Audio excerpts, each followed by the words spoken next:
Hello, and welcome to the National Weather Service in Sioux Falls, South Dakota.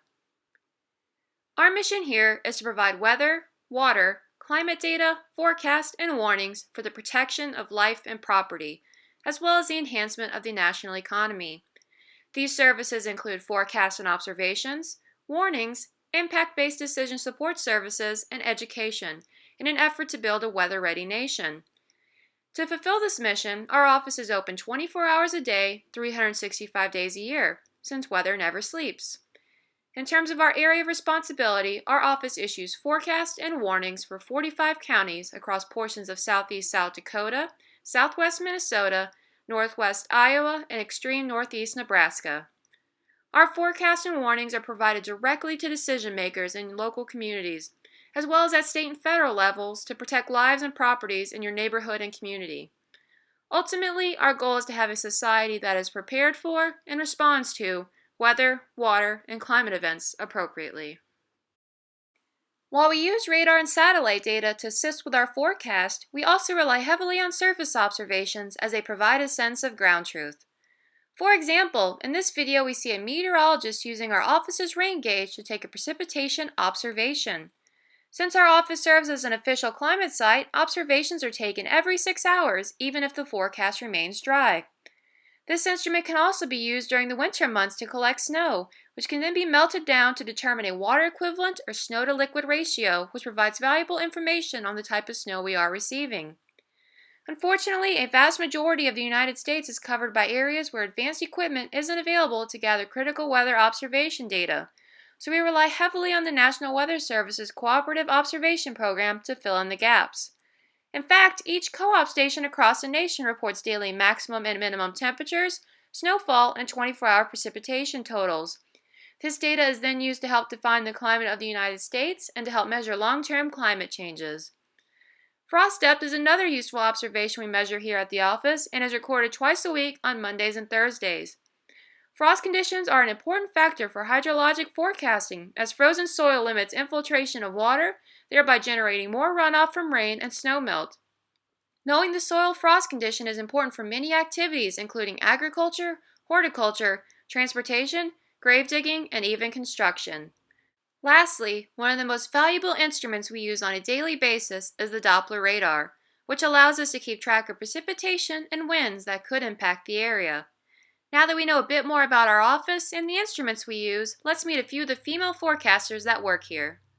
Hi, my name is Samantha Garrett. I'm a meteorologist here at the National Weather Service in Sioux Falls. I've been here for about 3 years now. Before that, I got my bachelor's degree in geography with a concentration in meteorology and climatology at Ball State University.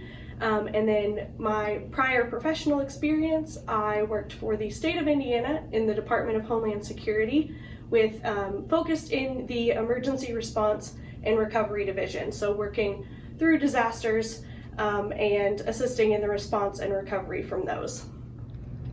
Hi, my name is Samantha Carr, and I'm a meteorologist here at the National Weather Service in Sioux Falls.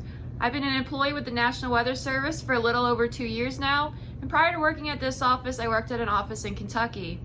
In terms of my educational background, I got my 4-year bachelor's degree from the University of North Carolina in Asheville, and I majored in atmospheric science, and I also got a minor in mathematics.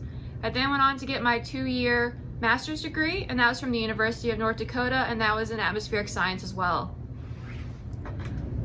Hi, I'm Brittany Peterson, a National Weather Service lead meteorologist here in Sioux Falls. I've worked for the Weather Service for a little over 6 years now, and previously to being in Sioux Falls, I worked in offices in Kentucky and North Dakota. Before I worked for the National Weather Service, I got a couple college degrees. So as a meteorologist, you're required to have at least a bachelor's degree in meteorology, atmospheric science, or another similar field. So I started by getting a 4-year bachelor's degree in meteorology at Iowa State University. Go Cyclones. After I got my bachelor's degree, I went to the University of North Dakota and got a master's degree as well. Now that we know what a meteorologist is, let's take a look at some different tools that we use. This is the computer system that we have at the National Weather Service called AWIPS. This computer system is able to pull in weather observations from all sorts of different sources, weather model information, and is also what we use to make our forecast, which I'll show you later on.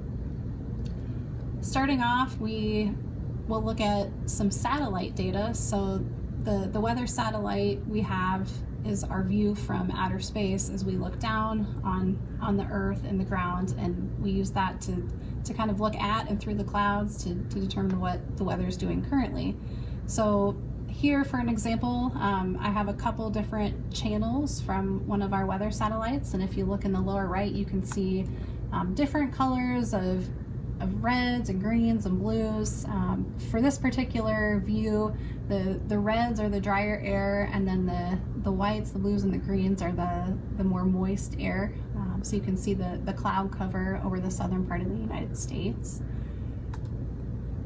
We can look across the country and the world, or we can zoom into our local area. Here in eastern South Dakota, we can see that there's clouds starting to move in from the north, so lower stratus clouds. So that's kind of the underlay that I have, and then I'm also showing different point observations, which are surface observing stations. So they're at airports throughout the region. So for example, here at Sioux Falls, it's about 35, 36 degrees. I can see the wind is from the northwest and how strong it is. And we'll monitor these conditions through the day to make a forecast in the future, to see what's going on currently, to advise people. For example, we do aviation forecasting, so we forecast for some of these different airports across the region, the larger ones in particular, and the pilots want to know where the clouds are coming from and heading, how low they are, the visibility, and whether there will be any restrictions like with fog, rain, or snow, and any wind shifts, so we can keep an eye on that through this software. Part of being a meteorologist is keeping an eye on the observations, but it's also looking at what the weather models are telling us about what's going to happen in the future. So here's an example of different data from different heights in the atmosphere, and I can look at all sorts of different features for what the specific model is picturing that's going to happen in the future. So in my upper left, I have kind of the middle level of the atmosphere, and then a couple other different layers that show how the weather is kind of going to progress throughout the atmosphere. So I can look at moisture, look at winds, look to see what disturbances are coming through, or storm systems. So for example, today I'm focusing on a storm system that's coming through this weekend, a winter storm in particular. So if we look in the lower right, we can see an area that's highlighting the amount of moisture precipitation we're expecting from this storm system. I can look at temperature, so a combination of temperature, the amount of precipitation we're supposed to get, and the temperature, different layers to get an idea of what type it will be: rain, snow, sleet, freezing rain, depends on the temperature. So I can get an idea of that, how strong the storm system is going to be, and I can go backward and forward in time. So this is one example from one model. Or if I want to look at snowfall from different models, I have 9 pictured here, and I can kind of go through and see, okay, which model gives a certain amount of snow at a certain time. So together we use the observations and the weather models to give us a full picture of what's going on now, and then what we're expecting in the future. Now that we've seen some of the tools that meteorologists use to look at observations and the forecast overall, we can look at how National Weather Service forecasters actually create a forecast for a specific area. So National Weather Forecast offices are responsible for a certain area in the country. You can see ours highlighted in the map to the right. And we are responsible for creating a forecast that includes all sorts of different fields or variables. So here I have highlighted our chance of precipitation, a specific type of weather, the percentage of sky cover, the wind speed and direction, snowfall amounts, rainfall amounts, max and min temperatures for the day, hour by hour temperatures, and various moisture fields as well. And so this is the interface that we use in our computer system to actually draw in or create our forecast hour by hour for the region, in what our software is called the graphical forecast editor. So we'll take a look at one specific time period. I have a 12-hour period highlighted for our chance of snow for a winter storm coming up over the weekend. As you can see, I have different percentages for different locations. I have a 99% chance of precipitation for Sioux Falls for this 12-hour period, and higher across southwest Minnesota, and then lower chances as we get further south and southwest. Let's say maybe I don't like what this specific model has and I want to change that amount. I can highlight a specific area and I can just manually assign it a certain amount. I can smooth that over to make it look a little more realistic and to kind of blend in. So maybe we thought snow showers were going to come up here further north, and they're less likely down further south. The other thing I can do, other than just highlighting an area, is I can also hand edit and draw things with our pencil tool. So lots of different options for hand creating each grid or each field for each time. And after I'm done with creating the forecast, which we do twice a day, and then we update as needed, then after I'm finished, I save and I can send our forecast or our grids directly to our webpage, and it updates almost instantly. One of the things that you might know us for here at the National Weather Service is watches, warnings, and advisories. So next I'll show you how we issue our severe thunderstorm, flash flood, and tornado warnings. We just use the specialized warning program on our workstations here. And we start off by pulling up the weather radar. So we'll use this little snow shower that's moving through as just an example. I'll take my point, drag it to where the storm's located, and I go back and forward in time to make sure that the speed of the storm is captured well. I can adjust my track based on that. Let's say maybe I'm accounting for some room for error, so I pull my box a little bit larger, and then I can select whether I want a tornado, severe thunderstorm, or flash flood warning, how long I want it to last for. That's partially based on how fast it's moving. You can see the arrow here indicates a time that'll be outside, the storm will be outside of that box. I can also highlight strong winds, so like a specific wind speed or size of hail that we've associated with the storm.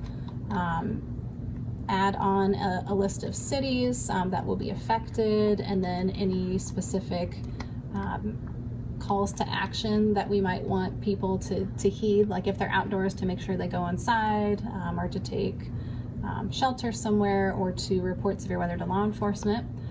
Once I have that box ready to go and all my selections picked, I create text. It automatically drafts up all of the text that I need for the official warning. I press send and out it goes.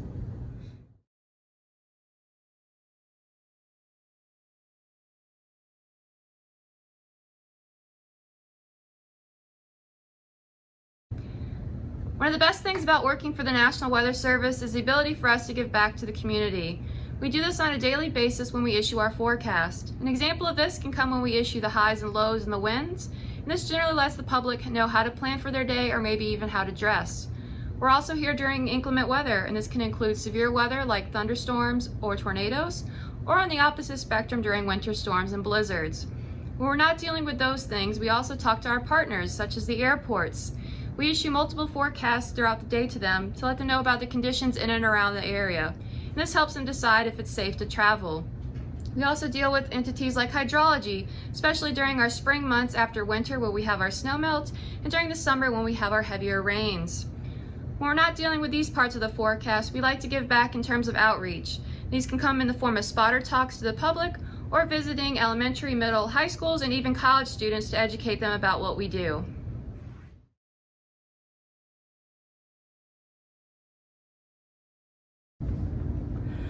One thing that might surprise most people about our job as a meteorologist is how the science has advanced, or how much it's advanced in the past 5 to 10 years, just like other science, such as cell phones, medicine, etc. So our modern 5-day forecast is actually as accurate as the one-day forecast from 40 years ago.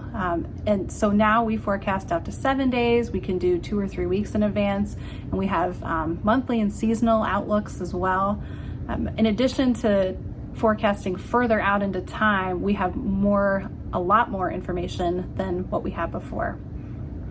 For example, our weather models now come in 1 hour chunks, so we can see hour by hour by hour what's actually happening, where it used to come in 3 or 6 hour kind of chunks of information.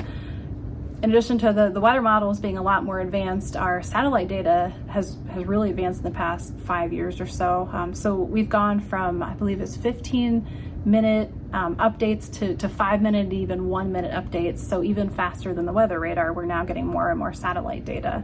And the satellite data is important because it's, getting that timing difference is kind of like, and the spatial difference is like putting on glasses for the first time. Like, you go from things being very blurry to seeing features that you couldn't see before. And so those advancements have really made our forecasts improve. It made us much more confident in our forecasts and what's happening as well.